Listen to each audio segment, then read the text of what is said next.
This episode of Trek Geeks is brought to you exclusively by Eagle Moss and the official Star Trek Starships collection. Get the Enterprise D for only $4.95 when you sign up today at st-starships.com/trekgeeks. Hi, this is Andy Robinson, Elam Garrick on Star Trek Deep Space Nine, and you are listening to the biggest little podcast this side of the Gamma Quadrant. It's the Trek Geeks podcast with Dan Davidson and Bill Smith. Failure to tune in would not sit well with the Obsidian Order.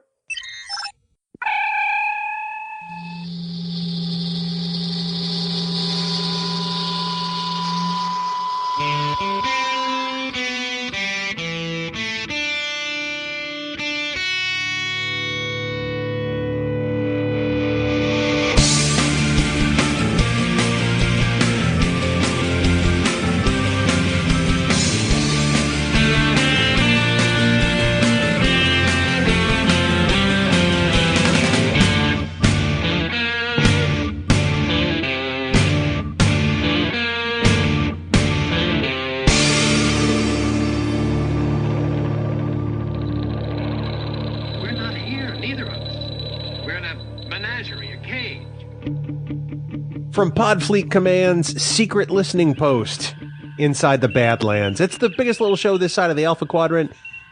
Welcome, everyone, to Trek Geeks, your independent Star Trek podcast. Thanks so much for making us part of your week and for downloading. We're very excited you're here today, and we look forward to giving you a great show. And, of course, I say we. It's always a great show when my co-host is aboard. If he were a Maquis terrorist, I would just let him go into the Badlands and not chase him because he's probably not very good at that either.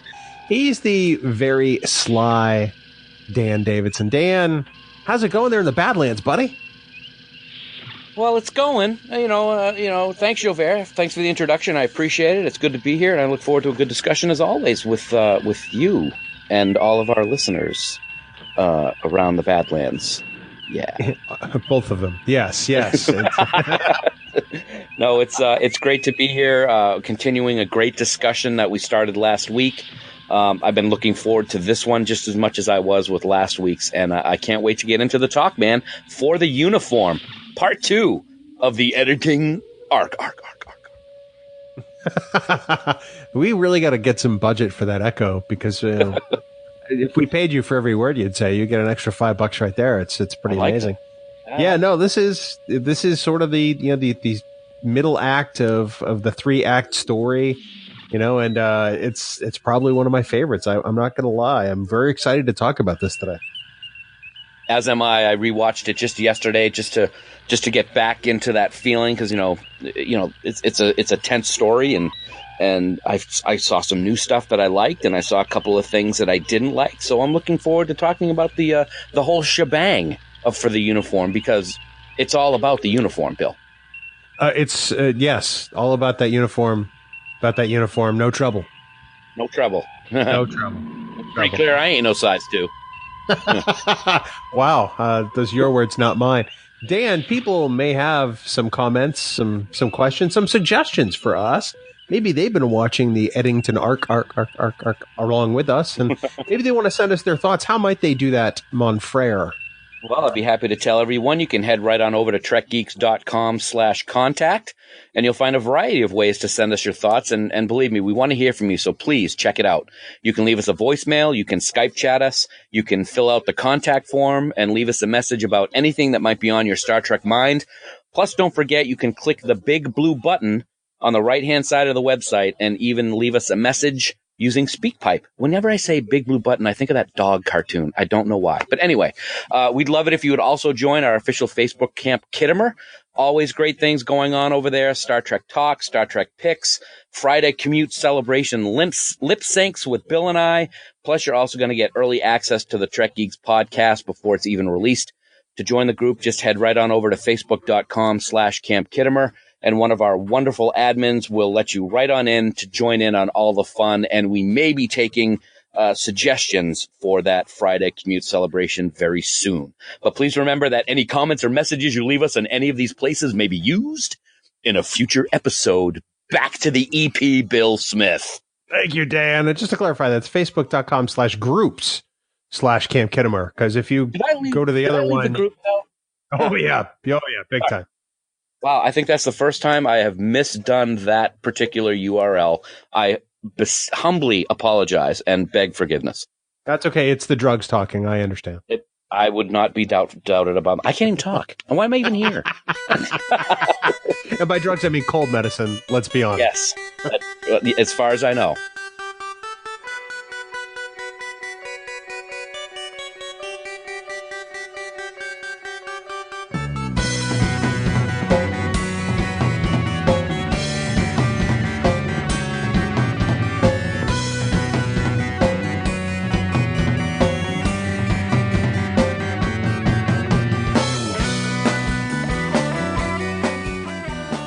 Dan, it's time for the news from TrekNews.net.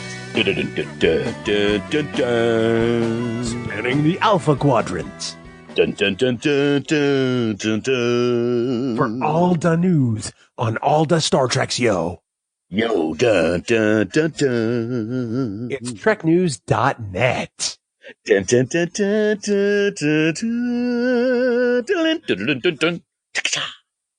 I love the online at TrekNews.net. For the second there, I thought we transported to Ferris Bueller. That was fantastic. Dan, lots of news this week. We got some Discovery stuff up first, but leading the pack, Hallmark has announced their Star Trek ornament lineup for this coming holiday season, and they were quite animated about it. See what I did there? Animated. You funny man. Yes. We'll get to that part in just a second, but lots of new decorations to adorn your festive home or office. There's actually going to be 6 this year, which is a lot. So I'm going to run down the list for everybody just to see what's out there and pick your favorite. First up is going to be the Sulu fencing scene from Naked Time, which will have sound. It's got Sulu and Kirk, shirtless Sulu, #shirtless Sulu, I guess we could say. There will also be, finally, I've been looking forward to this for a long time, a TOS Starfleet tricorder. The ship this year, it makes perfect sense. It's going to be the USS Discovery, which will light up as most of the yearly ships do. There will also be a special all-metal original series USS Enterprise, which will be available in October. And for the animated comment that Bill just said, yes, finally, Star Trek the Animated Series will be represented by Hallmark this year with a special 2-pack that will be available only at San Diego Comic-Con, STLV, and New York Comic-Con. It's the animated series characters Maress and Arix. Kind of cool. Looking forward to it. I'm going to probably get those. I think I'm probably going to get them too. And it's only because the ornaments look pretty great. Mm-hmm. I'm excited by this, actually. I'm glad to see those characters finally get a little love. Although I'm a little concerned about the ship ornaments, because last year I was going to get the ship and didn't because I thought it looked really cheap and cheesy compared to previous years. So I only hope that they put some time and love into the Discovery, or else I'm going to be pretty disappointed. Yeah, I mean, this is quite an amazing ship. We've talked about how much we like it over on Discovering Trek, and I totally understand what you're saying. One of the things I was very disappointed about with Hallmark over the years is they used to have the ships that would actually have a light wire that you would plug into one of the Christmas light sockets in order to light it up, and it would be constantly lit on your tree or desk or wherever you had it. They stopped doing that several years ago, and it's only battery operated, and you press a button and it only stays on for a limited amount of time. I find that very disappointing with the ship. I want it to be lit up all the time. Don't know if they're going to change that with this year, but it's the Discovery, so I'm hoping it's going to really pop and have some good detail to it. I think they've been moving toward the battery-powered ships for a number of years now. Mm-hmm. I, too, am disappointed by that. I think they've done it largely because of less potential to short out strands of lights or maybe have a fire hazard. I don't know. But I do like my old ornaments that I plug into the tree, especially the original Enterprise ornament they did in 91, which I still put on my tree every single year. So I'm looking forward to that. I'm going to have to pick up those ornaments at STLV when we're out there. I've already told Aaron Harvey, he who hosts Saturday Morning Trek, that I will pick him up a couple if he needs them. So nice. We will see what happens. Sounds good. I'm looking forward to it. Dan, speaking of the USS Discovery, our friends at Eagle Moss, fine sponsors of this here podcast, have a new release of the large variety, I hear. Yes, they certainly do. In addition to the collection that we discuss here with the official Star Trek Starships collection, Eagle Moss also has a couple of other collectibles available, the large variety of starships like Bill had mentioned. And they have a Discovery line, and they have previously released the USS Shenzhou. And now, finally, Eagle Moss has released the USS Discovery, and it is amazing looking. To quote TrekNews.net's Kyle Haydeniak, I believe is his last name. I may be pronouncing that incorrectly, and my apologies with this cold. Quote, the Discovery model is perhaps the most important model in this line from Eagle Moss. It's the flagship, after all, and apparently the importance of nailing the Discovery wasn't lost on Eagle Moss. From its unique bronze coloring to the extra-long warp nacelles to the incredibly tiny deflector dish, the Crossfield class model is faithful to the show. Check out all the great details in Kyle's interview and pictures of the Discovery and Shenzhou over at treknews.net. They really are amazing. Eagle Moss really, really has hit it out of the park with this large starship collection. I'm really impressed by all of their ships, some of which we'll talk about a bit later, but the large ones in particular. I mean, you have one of the large Enterprises, and I can only imagine how good the large Discovery is going to look based on your large TOS Enterprise that you have in your cube.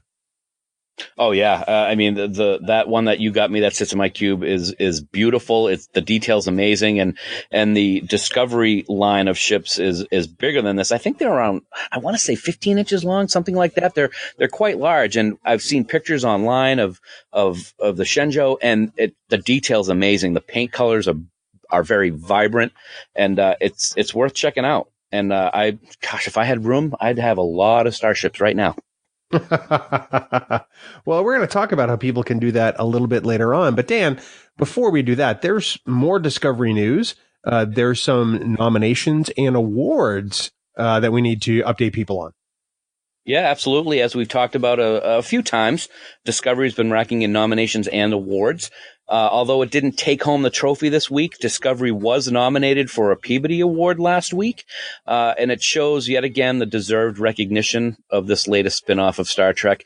Peabody Award, I guess, is really one of the high prestigious awards. So to even be nominated is quite a feather in their cap.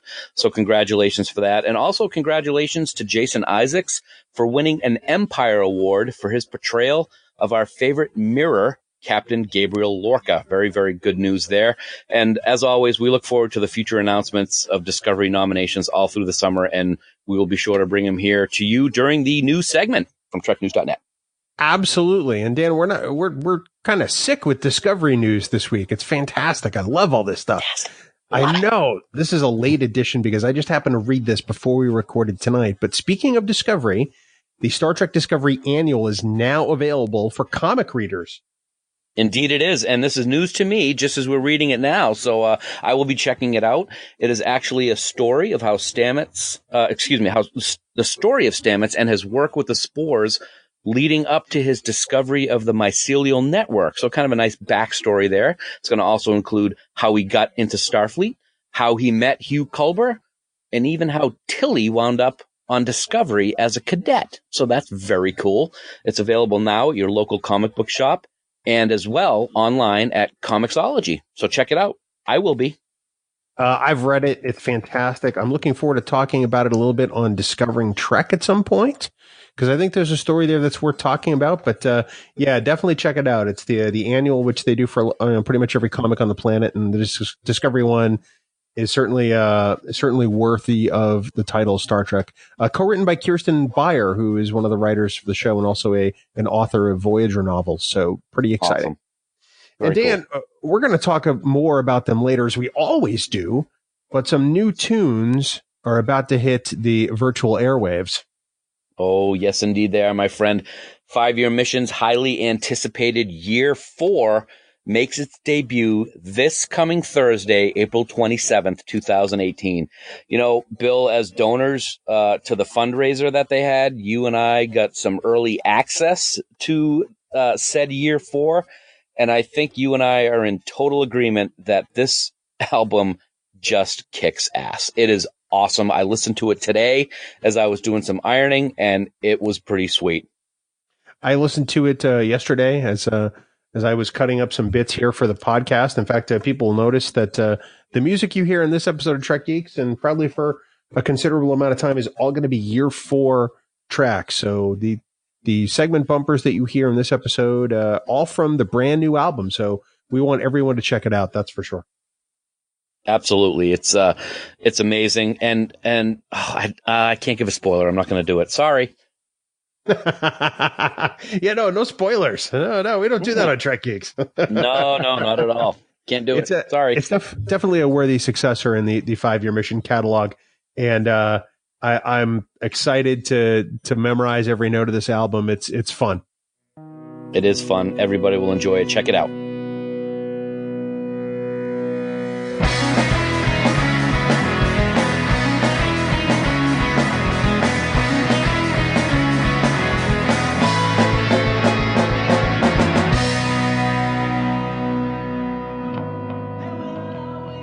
Well, Dan, this is the part of the show where we're going to talk about a lot of little starships, and I'm holding some in my hands, if you can believe that.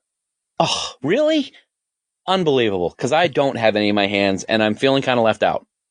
But, now that, we can talk about them, I might have to ask my wife to build a separate room in our new house just for this collection. It's officially authorized by CBS Studios, and it's the official Star Trek Starships collection, and it's available only from Eagle Moss Collections. And we've talked about it before. This is the ultimate collection of vessels from across the entire Star Trek universe, from the original series to Next Generation to Deep Space Nine, Voyager, all the way through the movies, through Star Trek Beyond, and I will do that every single time, and beyond. So it's fantastic. You got to check it out, folks. They're just so great. So, as you know, I have a bunch of these starships myself, as someone who has subscribed to Eagle Moss. And I'm holding in my hands issue number 54, which is the Steamrunner class, which was seen in Star Trek First Contact briefly during the fight with the Borg cube near Earth. And this is the USS Appalachia that I'm holding in my hand. And, I'm looking at this, and it is so detailed. I mean, this thing is made from die-cast metal and really super high-quality ABS materials. And as I look at this, it is so obvious that it's hand-painted. And when I compare it to the reference that's in the magazine, which I'll talk about in a second, you can tell that they used every ounce of reference that they had to paint these things, whether it's the CG models themselves or photos of studio models. This little ship in my hands is just gorgeous, and it looks like it flew right off the screen and into my hands. This ship also comes with a fantastic display base, and I love the Eagle Moss display stands, Dan, because the ship fits inside the display and not the other way around. It's one of the things I really love about this product. And then they also come with this amazing collector's magazine. And this one, I think, is about 20 pages. And then there is detail on the ship and how they designed it. And then they tell you about it's where it appears in the movies. And they tell you the story behind the ship itself. And they give you the technical specs. And they tell you a little bit about First Contact itself in this particular issue, since the ship is from that. And it's such high quality. It is truly amazing. Design sketches, you name it. That's pretty awesome. And since you just learned how to read recently, that's a plus for you, man. That's fantastic. Congratulations, buddy. There's a lot of pictures. Oh, okay. Good. Yeah. And folks, it's easy to subscribe to the collection today and receive your first ship, the USS Enterprise NCC 1701D, for only $4.95 with free shipping. All you need to do is head right on over to their very, very easy website. It's st-starships.com/trekgeeks. It's just that simple. You will not be disappointed. And, what's going to happen is additional models. And Bill, there's over, you have a bunch in your hand right now, but there's over 100 already. Twice a month, you're going to get new ships that are going to be delivered directly to your door. That's right. I said it. Eagle Moss will send your ships. So let's try that again. Send your ships. right to your door. But don't forget too, I mean, as a subscriber, you're going to get a bunch of free gifts that are worth over $90. And this is important too. You can cancel your subscription at any time. I mean, there's no minimum, that you don't have to enter into any kind of contract or whatever. You can stop at any time. Of course, full details can be found at st-starships.com/Trek Geeks. But also, fans who want to purchase these ships individually, like maybe you want this fine looking Steamrunner class that I'm holding in my hands, you can do that too for just a few dollars more, either online at shop.eaglemoss.com or even at your local comic book shop. Awesome. Fantastic. Just remember to subscribe one more time, st-starships.com/Trek Geeks. And we just thank Eagle Moss and the official Star Trek Starships collection for sponsoring this episode of Trek Geeks so much. We're so excited, and we know that you will be too. Well, Dan, here we are at the middle act of the infamous Eddington Arc. And it's for the uniform, season 5, episode 13 of Star Trek Deep Space Nine. This is one that we've been looking forward to for a while. And we decided to do, a 3-part series because really, I think these episodes deserve them, and this episode especially. One of the things I like so much about this episode, Arc, is the fact that it doesn't take place in 3 consecutive episodes, but yet it's still an arc. I think that's really great. I mean, we've talked about episode arcs, here and on Discovering Trek and in Trek Ranks and this, that, and the other thing. But this is kind of a unique situation where they're spread out over quite a long amount of time. And it's actually a very central point in this episode because Ben's been chasing Eddington for 8 months and hasn't got nothing to show for it. Well, yeah, that's a great point. I mean, so last week we talked about For the Cause, the episode where we discover Eddington is really a Maquis terrorist. And he's been, I know, right? Spoiler alert. And he's been essentially, working under everybody's nose the whole time. And steal some industrial replicators for the Maquis, and essentially betrays Sisko. And then it's pretty key, I think. And then we get to this part the next season later, and apparently the hunt is on. This is a tense episode from start to finish. For the moment where Sisko beams down to the planet and Eddington gets the drop on him, essentially, this episode starts off fantastically, and I don't think it disappoints. It doesn't. That very first scene is very tense. Klingon disruptor pointed right at Ben's face and then chest. And right from the get-go, you know that this is going to be an episode that's going to pack quite a wallop. I do have one question before we get into too much detail about this episode. Yeah. Did you find it interesting that we find out what Eddington's been doing, and he was security officer on Deep Space Nine, but he's been working for the Maquis. Now, all of a sudden, he is the leader of the Maquis. Do you think that took place after the events of the last episode, or do you think he always has been, and we're just finding out now that that's how high up he is in the Maquis? That's a really great question. I hadn't considered that before. I have to believe that on some level, probably a little bit before, but definitely after. We were told in Next Gen and even in the early parts of the Maquis in Deep Space Nine that really they didn't have a leader per se. So for Eddington to be that guy, I think is pretty telling about how key he is to what they want to do. And I have to believe that his experiences in dealing with, his undercover work, quote unquote, on Deep Space Nine were probably essential to that. Yeah, no, that's a good point. No, I like it. Lots of very interesting scenes in this episode to chew on. You already talked about the initial meeting, which I thought was really a great way to start the episode. You can tell that Sisko is he wanted to just reach out and knock that disruptor away and just beat the tar out of Eddington in that opening scene.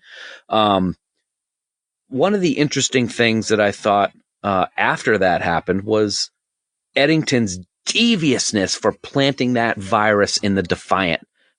How long ago? We don't even know. It's been 8 months since the For the Cause episode. So that's some pretty patient work on Eddington's part to just be able to release it at just the right point when he needed to the most. It tells me that he knew at some point that Sisko was going to come after him. Mm-hmm. He didn't know when, he didn't know precisely where, but he wanted to create some sort of device. And by device, I mean, not necessarily a physical thing, but this is some sort of situation where the Defiant would be nullified, Mm-hmm. And you're right. It talks about how truly devious he is. I mean, you figure he talks about how he was pretty proud about what he came up with because neither Odo nor Chief O'Brien found it. Yeah. And, he executes it and the whole ship essentially just fails, which, I mean, that says something about, the security of these starships. I think we got to get some firewalls going here. Bit of an issue. Yeah, I think we might need to change those passwords. Yeah. It really was well done. And it's not something that you expected. And then he even did it on DS9. They were, Odo talks about how they were able to find 4 or 5 hidden in the computer systems on the station. Yeah. The guy knew what he was doing. And as well as being a security engineer, sounds like he's a pretty good computer programmer too. Well, I'd have to think that he has to be on some level. He had access to so many things. And of course, Deep Space Nine, a sort of a hybrid situation in both Cardassian and Federation systems. I imagine that it was probably even more involved than planting a cascade virus on the Defiant, right? So yeah.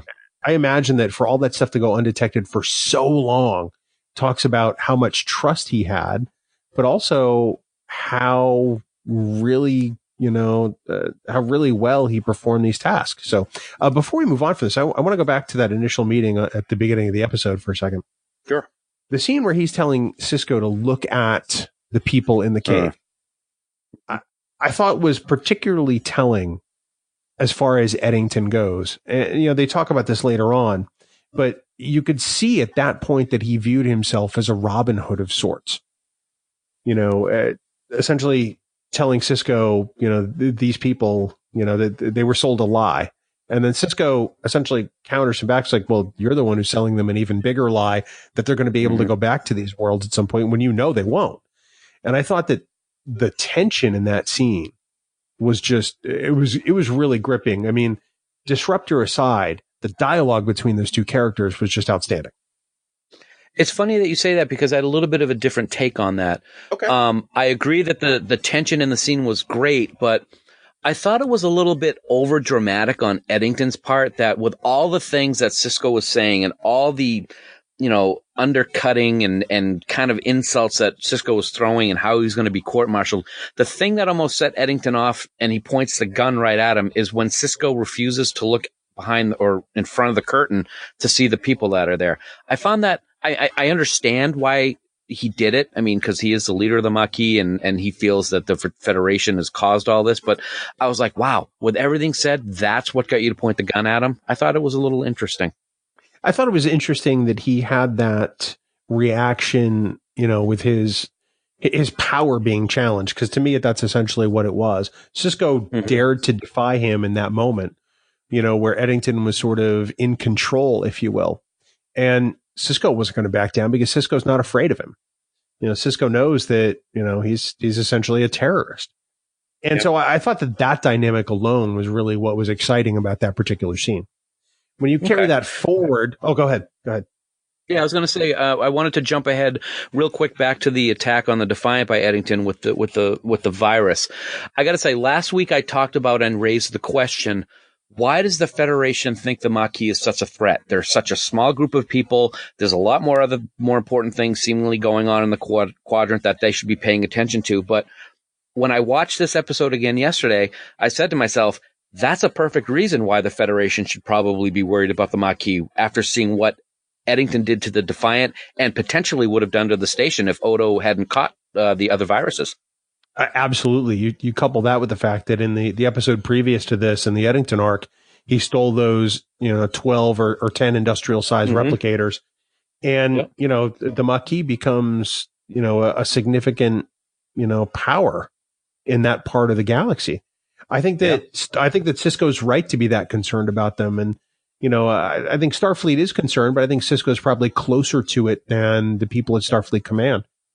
That scene, where I have to say right off the bat, I kind of dig the holo communicator. I thought it was great. Yeah. I was glad to see them do something like that on Discovery, even though it's a prequel of sorts. But I liked the fact that the holo communicator made the interactions more interesting than just looking at a flat view screen. Much more interesting. I totally agree with you. In these scenes in particular, you know, when Eddington says, you know, essentially he's got all the power when he attacks the Defiant, and that moment where he tells them to cease fire, you can tell that he's just like, yep, I can do this anytime I want to. Yeah. And you can see it on his face.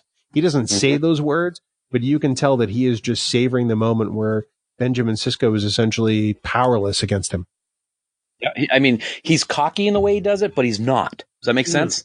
I mean, you can tell that he's like, yeah, see what I can do? You can't do a thing about this right now. I could just wipe you out, and I'm not gonna, because I'm the better person, but I could. I mean, that's the kind of thinking that I think he had going on in his head. Well, and you know, he keeps, at this point in the episode, we've heard twice that the Maquis doesn't kill people, but you know, it doesn't mean that they don't put them on a path that could cause them significant injury or take them forever to get home in a couple of cases. Sure. Yeah, absolutely. You know, what's the name of the guys that was supposed to meet Sisko at the beginning of the episode, and instead he had a, quote, accident and was stranded on a planet, and Sisko pretty much said that he's just going to have it's going to be a long suffering death. So possibly they do kill people. I think that's the way Eddington rationalized it. Say, well, I'm not killing him. You know, he's alive. He's got every chance to survive. I think that that's part of, I think that's his hubris. You know, I think that he thinks that, that's okay, honestly. And I think that hubris is really what doesn't serve him well in this particular episode, especially with the attack on the Defiant. So by the time we get to the punching bag scene, which arguably is one of my favorite scenes in the entire episode. Yeah. One. Absolutely. Terry Farrell does a hell of a job of holding that bag. I don't know if you've ever held a punching bag for somebody, but it's not always easy. It doesn't look like it's too easy, but she does do a fantastic job of it. Yep, absolutely. And Sisko's dialogue about, you know, how, you know, he essentially he got bested, right? You know, Eddington's, you know, not an alien. He's not somebody who's lived 7 lifetimes. He's just a guy. And you can tell that it's eating at him so severely, and this is his outlet. He's got to let some of that stress and frustration out, and this is how he chooses to do it. And then the scene between Dax and Sisko is just fantastic. One of the things I like best about the scene, and I agree with you, it's one of the best, if not the best scenes of the entire episode, is this is where we get to see Avery Brooks just do it the way we love it. The enunciation. And as J.G. Hertzler pointed out when we had him on the show, he enunciates every word, and he does it while he's punching this bag. And it's just awesome. And the final, and he beat me, is just, it's so great. And it shows, you just said it. It shows how it's eating him up, and it's threatening his career, I think. He just doesn't know it. I mean, we talked about Obsession, the TOS episode. Kirk had nothing on Sisko and how Sisko's obsessed with Eddington in this episode. Well, and, you know, I think the thing that really drives this home for me is the fact that this is the first time that we've ever seen Sisko like this. You know, we've seen him annoyed. We've seen him yell. We've seen him loud. We've seen him, you know, sort of speculative, and perhaps he hadn't made the right decision in a number of occasions. But this is the first time we've actually seen him taking out his frustrations physically like this. So, I mean, this says a lot about where Sisko is at this point. And you're right. It's clearly an obsession. I think I may have softened on the whole Kirk thing, but we're going to talk about that in a little bit. But I've kind of changed my opinion of what Sisko does ultimately in this episode. I think that Dax is really the only person who can have this conversation with him. And she really kind of acts as his grounding point throughout the whole episode. Oh, I agree. There's another scene later on in the episode where they're walking down the hall, and she says that she's becoming more and more like Curzon in this type of situation. I found that very interesting. And you saw Ben actually smile at that. And I thought that was kind of cool. But you're right. One of the things I like best about Deep Space Nine and the relationships between the characters is that relationship between Dax and Sisko. Because of the special, you know, Curzon, Old Man, and the symbiont, it really is a special relationship. And then there's a lot of scenes throughout the series that only Dax could talk to the captain the way that she does. and be able to get away with it. And this is a perfect example episode. Yes. I love that Sisko has that relationship with somebody. You know, I think it makes him seem a little more human necessarily. We see things get to him more than they did with Picard, and probably a little more than they did with Kirk. But we see that human element where he questions himself and uses Dax as a sounding board. Kirk did it differently, and Picard did it very differently by comparison. So I don't necessarily like comparing captains, but I think that's an important element that we need to consider in this particular episode for reasons which will come up shortly. All right. Ooh. I know, right? That's foreshadowing. Nice. Nice. One of the key elements in this that really sets Sisko over the edge has to be the attack on the USS Malinche. Wouldn't you agree?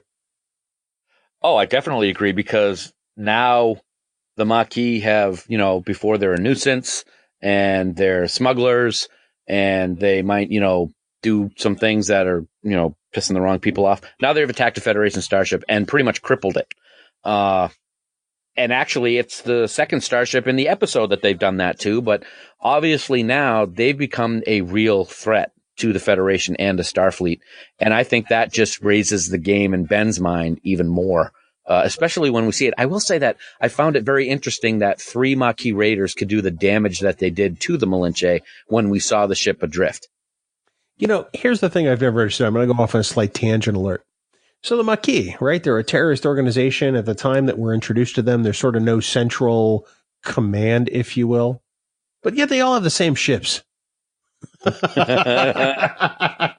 Where'd they get all these ships? And how come the galaxy knows them as Maquis raiders when this is just a group of people who decided to rebel? I find myself wondering about this. It's because of those replicators that Eddington stole 8 months before. They were able to build a lot more of them. It's the same ship that Chakotay has at the beginning of Voyager, if I'm not mistaken, too. Yeah, absolutely. No upgrades. No upgrades. So that's a slight tangent about that. Sorry. Well, that's right. That attack on the Malinche is very concerning. And then you figure from there, Eddington goes into poisoning the atmospheres of planets so that it's deadly to Cardassians.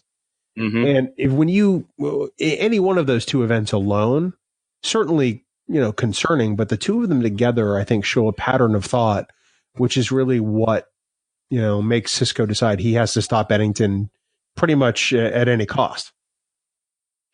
Yeah. We'll get to that cost in a second, but I agree. You can only go so far before you cross that line, and they don't just cross the line. They pretty much jump right over it and just keep going down the hill. So, I gotta hand it to the writing, of those particular scenes, with the Malinche, and especially with Captain Sanders when he was, on the holo communicator. And again, when he was in Ben's office saying, pretty much Starfleet thinks you haven't gotten the job done. It was really great to see, but yeah, you attack the Malinche, that's going to cause a few more red flags to go up, which obviously Ben decided to take things into his own hands without checking with Starfleet. A little bit. Yeah, a little bit. That's going to happen. So I want to talk a little bit about the evolution of Eddington. In the last episode, we saw him as a dutiful Starfleet officer who, reveals his true colors. In this episode, he's really sort of, I want to say romanticized sort of his position and what the Maquis really kind of are. So at one point in the episode, in his conversations with Sisko over the holo communicator, he sends him a file, and it's a book, and it's Victor Hugo's Les Miserables, which of course many people know as a mega Broadway musical of the late 80s, early 90s. And it's obviously based on a massive French novel about a man who steals a loaf of bread to feed his family because they're poor and is imprisoned. And he is hunted for 2 decades by a policeman who just will not give up, Inspector Javert. And in this analogy, Eddington considers himself to be Jean Valjean, the guy who steals the loaf of bread. And he equates what he does to the same kind of thing that Valjean did. But arguably, they're incredibly different. Eddington is essentially a terrorist, and Valjean was a hungry guy. Yeah. And I think that it's Eddington's overconfidence, and like I said earlier, his hubris that ultimately kind of, I think, in a way, perverts his view on himself, quite honestly, if that makes sense. Yeah, it does. Well, here's my take on the whole Les Miserables thing. I've never read it. I've never seen any of the productions on it. I know mostly about it, as funny as that may sound, because of this episode and what is discussed about it. I will say that he has, I don't think obsession is the right word because we're talking about Ben's obsession and Kirk in the episode obsession, but he brings it up so many times, and it's such an important part of why he's getting under the skin of Ben by bringing up calling him Jauvert and all that stuff, that it's also his downfall because they keep doing that. So he keeps doing that. So Ben is reading it, and then he and Dax discover or figure out what they need to do to catch Eddington because of Les Miserables. So it kind of backfires on him in a way. And because I've never seen it or read it or anything like that, it didn't have as much oomph for me as it probably does for other people who have seen it or read it or whatnot. But yeah, that's my take on it. I don't know if that makes any sense to you. Oh, it absolutely makes sense. I mean, I have seen the musical Les Miserables several times. I'm familiar with the story. And I can appreciate the way they introduced it into the storyline. I feel that it gave Eddington this sense of nobility about himself, even though I don't think he actually possesses that. And it allowed Sisko to sort of outmaneuver and outthink him based on the way Eddington sees himself. And I think that's a pretty important line to draw. And speaking of a line, Sisko absolutely crosses one in this with what I like to call Sisko's gambit. So obviously, Sisko realizes that he has to become the villain. You know, if Inspector Javert is the villain of Les Miserables, you know, in theory, then he sort of has to do something that causes the hero to sacrifice himself in this case. And he decides that he's going to take up some of the tactics that the Maquis are using. And instead of poisoning a planet for Cardassians, he's going to poison the atmosphere of Maquis colonies so that they cannot sustain human life for the next 50 years. And, you know, for the longest time, I thought that he did this out of pure obsession. And it's that scene where he and Dax talk about Les Miserables in the mess hall on the Defiant that really kind of changed my mind over this past weekend watching the episode 3 or 4 times. I believe that the action he takes is reasoned in his own mind and he doesn't take it out of obsession. But I do think that he crosses an absolute line and compromises his ethics as a Starfleet officer. I think it's more theatrics than it is necessarily obsession at this point, but I don't think that the ends justifies the means in any way. What about you? Yeah, I agree. I agree and disagree. I think it was obsession. He basically is poisoning a planet. I mean, you got to be a little obsessed with getting your end results to poison a planet and threaten to keep poisoning any planet that Maquis are on until Eddington surrenders. I think it would have been more theatrical if somehow they were able to make it look like they were poisoning the planet with whatever these with trilithium resin. Let's talk about that for a second. That was kind of cool, wasn't it? From the Die Hard in Space episode. I caught that yesterday. I was like, wow, that's pretty awesome. But I off on a tangent. I'm sorry about that. That's okay. It's all right. You know, maybe he could have had Dax have some kind of torpedo so that it made it look like they were poisoning the planet, but they really weren't poisoning it. That way, Ben is still, you know, not crossing a line, but he crosses the line. He does something that you would never expect. But at the same time, Bill, we see him do other things later on during the Dominion War that we wouldn't expect either. So maybe it is something we should expect from Benjamin Sisko. Well, that's the thing. I still think he is obsessed with obtaining or you know, a surrender from Eddington, but I don't think that he takes this action with the planet because he's obsessed.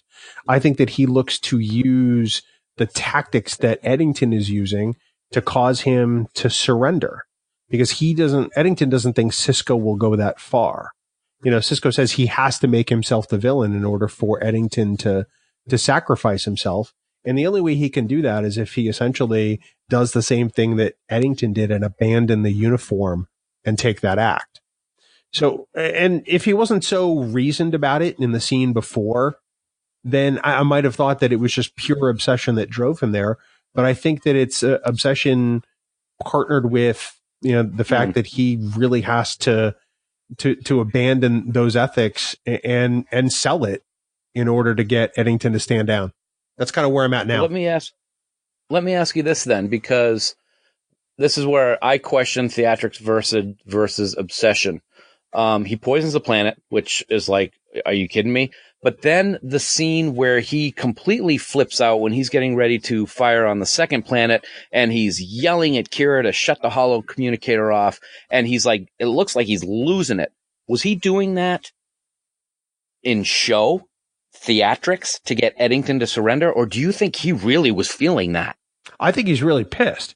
I don't think that's obsession. I think that, he's angry, and he's been angry, and I think it's coming to the surface. I think the pursuit of Eddington has been an obsession. I think the desire to get him at all costs has been an obsession, but he becomes very reasoned when talking about Dax about Les Miserables, and that sort of gives him the key to getting Eddington to just surrender. He has to take this step, and I think that tells us something important about Sisko, but he doesn't decide to poison the atmosphere of a planet because he's off the rails. He does it because he needs to become the villain, and that's what Eddington will understand. It's funny. I've always gone back and forth on what I feel on how I feel about what Ben does, because you're right. He's very calm and open-minded to listening to Dax when he's in the mess hall talking about what they need to do. And then he completely flips out on the bridge. And I'm like, okay, what's causing this? Is this fake? Is he just really just so obsessed with getting this guy that he's willing to do anything? It's a discussion that we probably can go back and forth on many times, and opinions of what we think might change based on any given time we watch the episode, because it's so well done. Before we talk about what might not work in this episode for us, because I think that we both feel the same way about one particular element. Would any of the other captains have done this? And I mean any of them, whether it's Picard or Archer or Janeway or Kirk or even Philippa Georgiou. Would any of them done this? I'm going to say no, but I'm going to say but. So no, but the Lorca that we saw in Discovery this year, yes, but it's not the Lorca that we thought we were watching. So yes and no, but mostly no, but maybe, right? that should be on a shirt. I'm going to say yes, because I think Kirk would do this. I could see Kirk doing this very easily, because we know how Kirk reacts to things at times, and we know that he's not exactly a stranger to obsession either. We know that Kirk has disrupted entire civilization simply because he doesn't like the worldview. So I think that he absolutely could have done something like this. Perhaps. I don't know. It's hard. It's hard for me to say that he would do something as blatant as poison an entire planet. Now, he's delayed the ship from getting somewhere where they needed medication for a rendezvous. Yeah, but that's just not the same as firing 2 torpedoes of trilithium resin into the atmosphere. I don't know. I'd have to think about that long and hard before I'd say I think Kirk would be able to do that. Well, and it's important to note that Sisko poisons the planet for human life, specifically. Well, yeah, but still. But no, still, I know. Yeah. I know. It's not like he's made the planet uninhabitable to any species. He essentially takes the opposite tactic that Eddington does. I mean, Kirk does societal things that some might argue are equally as terrible, like, say, the feeders of Vol. The feeders of Vol were doing just fine. And then he turns Vol off and says, oh, okay, well, you're going to do this now. And, oh, by the way, there's love. You're going to like it a lot. or maybe destroying the computer on Endikar. Yes, absolutely. Yeah. Yeah, that's a good point. See, now you're making me think. See, Bill, you make me think, and that's why I love you. Thanks, buddy. So let's discuss, and this is a point that I'm sure is up for discussion. Everybody has their own view on this, and come on by Camp Kittimer and tell us how you think on the post for this episode for sure.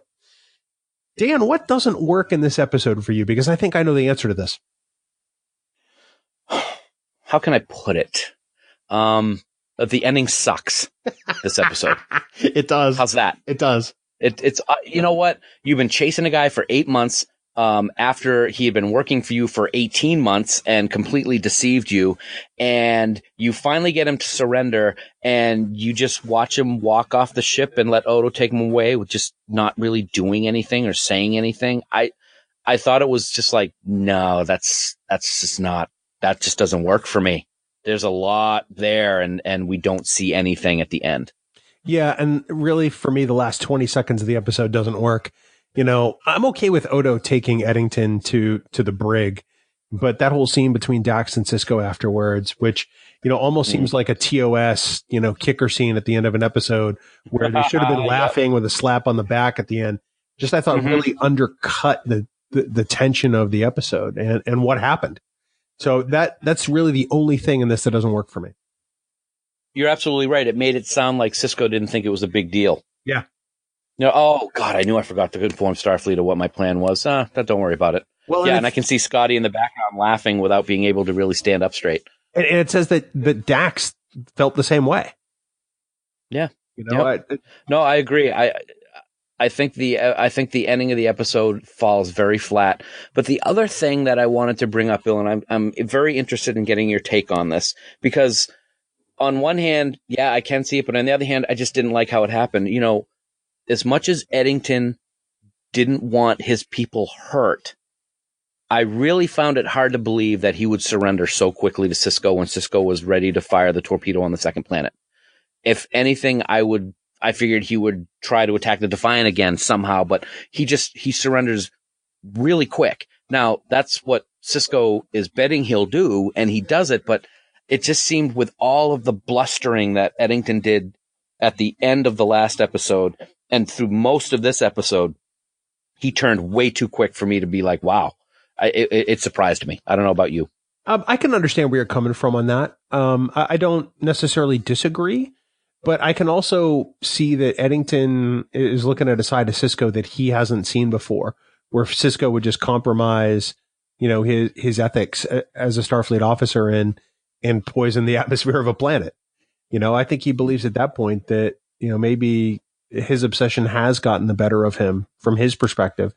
And if he's just going to keep poisoning planets, then that actually puts Maquis lives at risk, and he can't have that. He's the hero. He can't have that. So he has to fall on his sword. Yeah, that's true. I totally get that. And it makes sense. For some reason, as I watched it yesterday, that question popped into my head, but what you're saying totally makes sense. So looking at our central questions, and I think there's three that are really of import. The first one is this. Is Michael Eddington the voice of reason in this episode as far as his criticism of Sisko? And is that not weird? I think he is the voice of reason, but at the same time, I think Dax is more a voice of reason for Sisko. And the reason I say that is yeah, he's a voice of reason to a point, but then, like we talked about earlier, he's kind of a jerk about it, and the underhanded insults and the Javert and this, that, and the other thing. It kind of, he wants to be the voice of reason, but it comes across to me as more brazen and just insulting than being a voice of reason. Oh, sure, but he's right about everything he says to Sisko about Sisko. He is. Oh yeah, he's absolutely right. It just, I think the way that he does it takes away a little bit from what he's trying to accomplish in saying. Okay.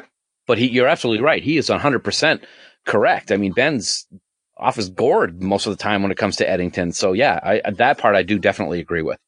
Excellent. And then question 2, and this is one that has bothered me since I watched the episode the first time, is this. Should Sisko have been punished by Starfleet Command for poisoning the atmosphere of a planet with a biogenic weapon that was lethal to human life?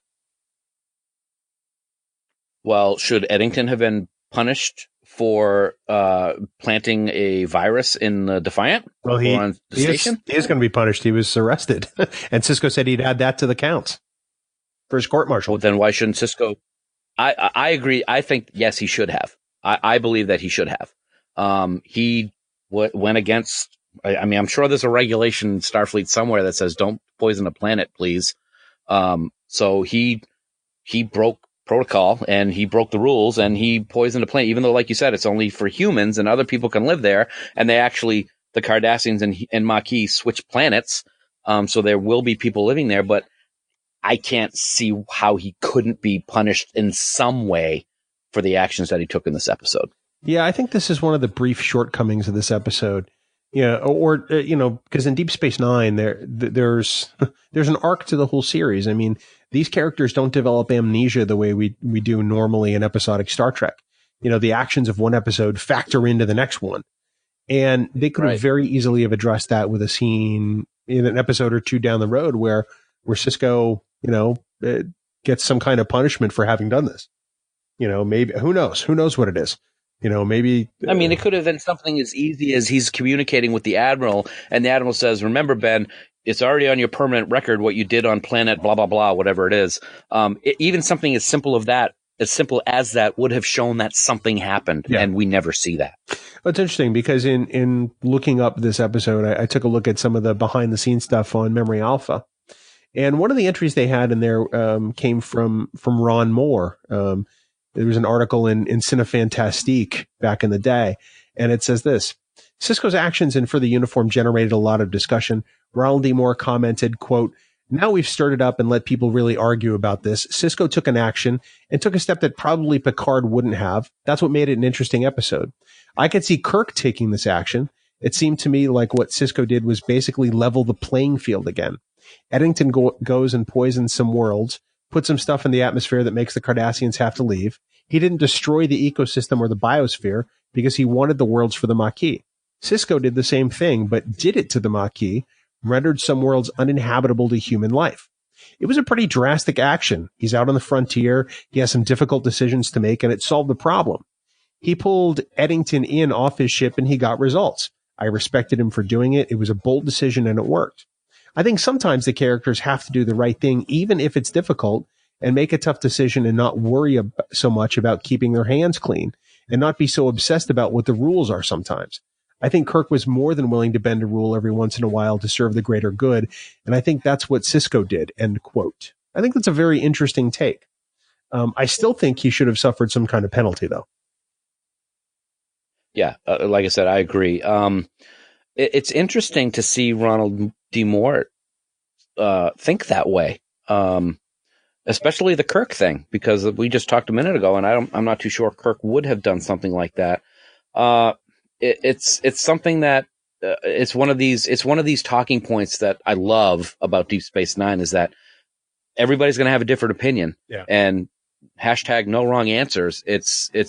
It's an ethical, it's a great ethical question. Now, I really could be getting really into the weeds with something like this, but okay, so let's say that Sisko poisoned the planet for humans and they put out an alert and everything like that, but somebody didn't get the alert and decided to land on that planet and they're human and now they die. Is it Sisko's fault and should he be punished for that? Possibly, it could happen. Yeah, it could. I imagine they'd set out the warning buoys like they did in Next Generation every other episode in the first season. Exactly. And right. Danger Will Robinson. Oh, I crossed the stream. No, but you're right. There are no wrong answers. I mean, that's one of the beautiful things about Star Trek and episodes like this is that, it causes conversation that really makes us think about some of these actions the characters take. And speaking of which, our last central question for this particular episode, do Sisko's actions in this episode, where he seems to abandon his ethics, make it easier for him to do what he does in the episode In the Pale Moonlight? The first thing that I can think of is he says it himself. I can live with it. So yeah, I think he can, based on this. Absolutely. Now the big difference here is what he did in this episode, everybody knows about, and whether there are repercussions or whatnot, everyone's privy to that information. In this one, the only person that he needs to come to grips with about it is himself. So that might make it easier for him to do as well, based on the fact that last time I decided to abandon my ethics, everybody knew about it. This time I abandoned my ethics and I am, an accessory to murder and whatnot. Just me who knows about it. So, or maybe Garrick, and he'll be quiet. So yeah, I'm okay with it. I think it makes it easier for him. I absolutely think it makes it easier for him. One of my favorite television shows of all time is The Shield, which is a show about corrupt cops in Los Angeles. Stars Michael Chiklis. It was on about 15 years ago. That's when it started. And there's a great episode called Co-Pilot, which is essentially meant to be a prequel to the pilot. When it's the first time those cops do something to bend the rules the first time, and they realize how easy it is. And I'm not saying that's essentially what happened in this case, but I can certainly see it being an easier decision for Sisko to bring the Romulans into the Dominion War based on what he does with the trilithium resin than if he hadn't. I think that it absolutely gives him the okay with himself to go ahead and do it, even though he regrets the decision, almost immediately, I find it interesting that in some accounts, this is one of the great Sisko episodes of all of Deep Space Nine. And In the Pale Moonlight is probably one of the best episodes of the entire series, if not the best Sisko episode. That's debatable, I'm sure, by some people. But isn't it funny that both of these episodes that we love so much have to do with Ben doing these unethical things? I find that interesting. And acting very unlike a Starfleet captain, quite honestly. Absolutely. I agree with that 100%.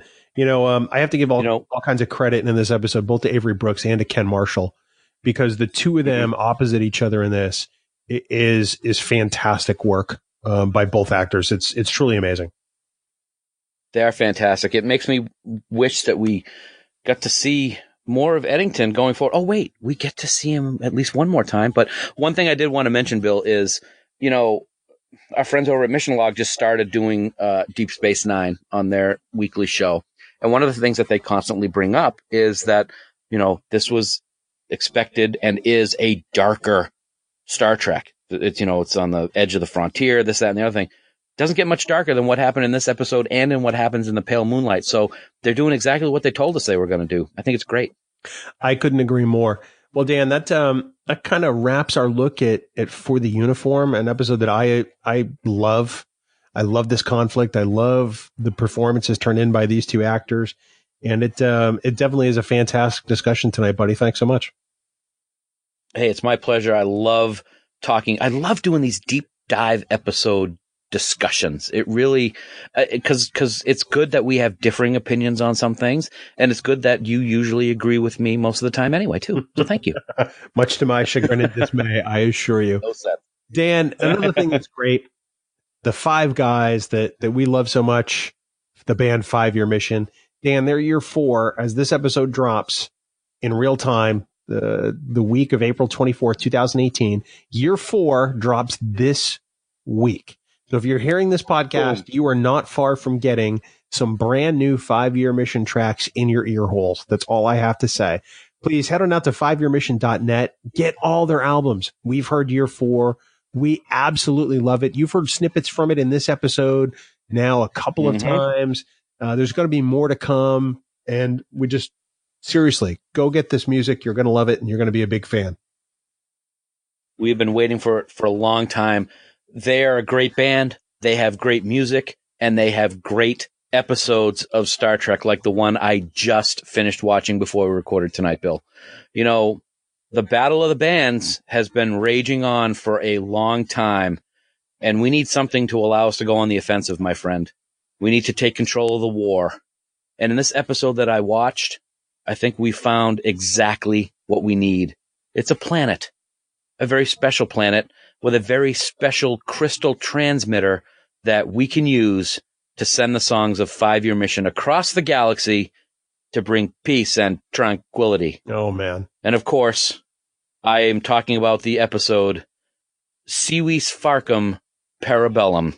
It was a great one, and I recommend it to everyone very highly. Very, very good episode. I think this is the first time you've invoked Discovery, and Indeed. It doesn't get any better. It doesn't. I'm proud of this one, I got to say. Yeah. I'm not going to lie. We had to wait to get year 4 in our hands. It is worth it, every single note. So that's 5yearmission.net. Please download all their albums. Come on, just do it. Yes. Dan, next week, we take a look at the final installment in the Sisko versus Eddington arc with what amounts to a pretty fantastic finale, wouldn't you say? Or possibly, because we just talked about 5-year mission, maybe it's the Eddington Sisko Fark. Oh, just maybe? Keep going. Okay, I will. Yes, that's right, Bill. Next week, we're going to wrap it up, and it's literally going to go out in a blaze of glory. What'll happen to Eddington? What'll happen to Sisko? Well, we're going to break it all down next week on an all-new episode of Trek Geeks, your independent Star Trek podcast. Yes. Oh, enough with the echo. Jesus, I'll invest in an echo machine. Stop it. Thank you. Get the hint, please. Dan, for more great Star Trek discussion, we want everyone to check out the Tricorder Transmissions online at the tricordertransmissions.com. My episode of Trek Profiles will be coming out in May, and I think you are going to be talking with John Krikorian very soon, my friend. I'm very excited about this. I am extremely excited. I got the invitation yesterday from John. I am thrilled and honored that he has asked me to join him. I can't wait to have that discussion. I'm really, really looking forward to it. It's a great podcast, just like all the other podcasts, the Tricorder Transmissions. They do a fantastic job over there. They are our dear friends, and they are turning out such great content. We seriously want you to check them out. That's the tricordertransmissions.com. And, of course, for all the news on all the Star Treks, please visit treknews.net. For now, this has been episode 136 of the Trek Geeks podcast. We do hope you all live long and prosper. So let me get this straight. Javert chases Jean Valjean, or whatever his name is, John Bon Jovi. I don't know. John Bon Jovi. Yeah, let's go with that. John Bon Jovi. For stealing a loaf of bread and chases him for 20 years. Yep, is that correct? That's right. What would have happened if he stole a coconut? You knew it was coming. All right, we'll see you later. I hate you.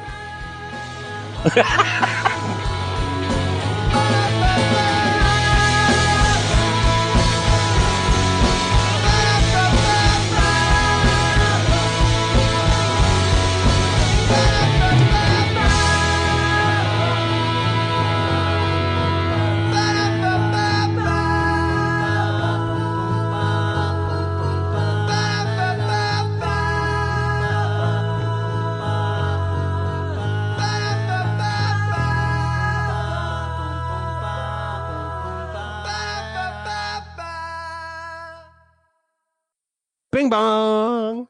Hi. Hi. Hello, sir. Hi. Oh, my chest is, I'm coughing up something and it does not look good. Oh, it might be a lung. A Breguet lung. Nice. Good one. Thank you. So how you feeling? Oh God, this cough is just killing me. It's not a cough that I've tried Mucinex. I've tried Tussin. I've tried, I don't know, a couple other things that Sue and my sister said for me to try. Nothing is doing anything. There's no congestion. There's no stuff to cough up. It's just awful. Sounds like you should move straight to bourbon. Well, I did have some Tennessee Fire last night, and it wasn't bad. I won't lie. So about 3:00 this afternoon, I'm sitting there, and Kelly noticed I'm getting up off the sofa. She goes, "What you doing?" I said, "I don't know. I'm thinking about day drinking." She goes, "Oh my God, so was I." So I broke out the martini shaker and I made myself a lemon drop. That's a common occurrence in this household. Yes. Well, these things happen. It has to, you know. I knew I was going to be talking to you later, so I needed to prepare, so I drank. I see that not only is this cough affecting your health, but it's making your comebacks less witty than normal, if that's possible. The wit scale has dropped a couple of notches tonight. You might actually win for a change. No, I'm just kidding. No, you won't. No, I won't. So my wife is presently downstairs, and usually when we record the podcast, she's either knitting or doing something. Right now, she's reading, and she put the TV on something that wouldn't distract her. So right now she has our TV on Telemundo. Oh my. And she has playing Spanish language television broadcasts because she figures they won't, take her away from the reading. See, when I read, I don't like to have any noise. If I'm doing stitching or something like that, I'll put on stuff that I've seen, like Jaws or Patton or any Star Trek episode or anything like that. So I can, just say it in my head as it's playing and enjoy it that way without having to look up to the TV and watch different scenes. But when reading, I have to have silence. Silence! She figures that'll suck her right in. Wow. But if there's nothing playing, then how could she get sucked right in? Well, I mean, she has the noise on for video wallpaper. Okay. Video killed the wallpaper store. No. Plenty of things killed the wallpaper store. Yes. It like wasn't wallpaper. video. Oh my God. When we were getting ready to sell the house, we had to unwallpaper Rebecca's room. Whoever invented wallpaper, I would like to boil them in wallpaper removal glue. Wow. That's kind of strong. Mm-hmm. What did you remove it with? I don't know. Sulfuric acid. I can't remember. So when I bought my house, 13 years ago or so, there was the most hideous wallpaper in the kitchen. And at that point, I did some Googleification. And I found out that if you use liquid fabric softener and warm water with a spray bottle and spray the wallpaper and pretty much saturate it, you can peel it right off. Oh, we did find some stuff. We got a wallpaper scorer, which was kind of cool. And then we had some stuff that we got at the Ace Hardware store that was like a spray gel, and you sprayed it on. It came up nice. It was just time consuming and messy. Kind of like your face. Wow. That took a turn. My face is not messy. My face is glorious, I'll have you know. People's opinions for Bill's face can be sent to podcast at trekgeeks.com. No, I didn't want to. Or you can hit us on Camp Kittimer and really just, let my face have it. That's fine. I'd like to hit your face. You want to be that petty, that's fine. Bam! Bam! Wow. So it's going to come down to violence with you. Okay. No, it's not violent. It's a love tap. Bam is a love tap. I see what it is. That's really nice. Words weren't meant to hurt, Dan. I'm sorry, Bill. You're my friend. and I appreciate everything you do. And the executive producing that you do on this podcast is just second to none. And I could never even think to reach the goals and the heights that you have already made in such a short time of the Trek Geeks, your independent Star Trek. Oh my God. It's getting deep in here. Pretty good, wasn't it? No, that was horrible. There was no sincerity. Once you fake sincerity, you pretty much got the world at your feet. It was very sincere. What do you want me to like wax poetic and make it sound fake? No, that's the problem. It sounded fake. How would you like it to sound? You tell me. You pretend that you're telling me the same thing for discovering Trek in a way that I could believe. Go ahead. I don't know if I can do that. Wow. See, I'm at least honest about it up front. Jeez, okay. Well, I appreciate that. I tell you what, Dan, you have done such a great job that I'm going to let you have all of my Axonar patches. Wow, that was really low. Why don't you just fire me? I don't think I can. You know where the bodies are buried. Wow. That was an Axonar patches. God. I happened to glance to my right and I saw one of them. Because I haven't burned them. A picture of the executive producer of that said. No, I was just saying I haven't burned the patches yet. So. You haven't? No. Oh. I didn't want to ruin my grill potentially. I like that. That's good. Thank you. Yes. All right, you ready to do some podcastification? I'm trying. Yeah, I'm ready. Wow, I got the mute button. I got the mute button ready because I don't want to, hack out our listeners. I'm glad that after 135 episodes, you're finally ready here for episode 136. Wow! Congratulations. I'm very proud of myself. Thank you. Not half as proud as I am. Let's do this.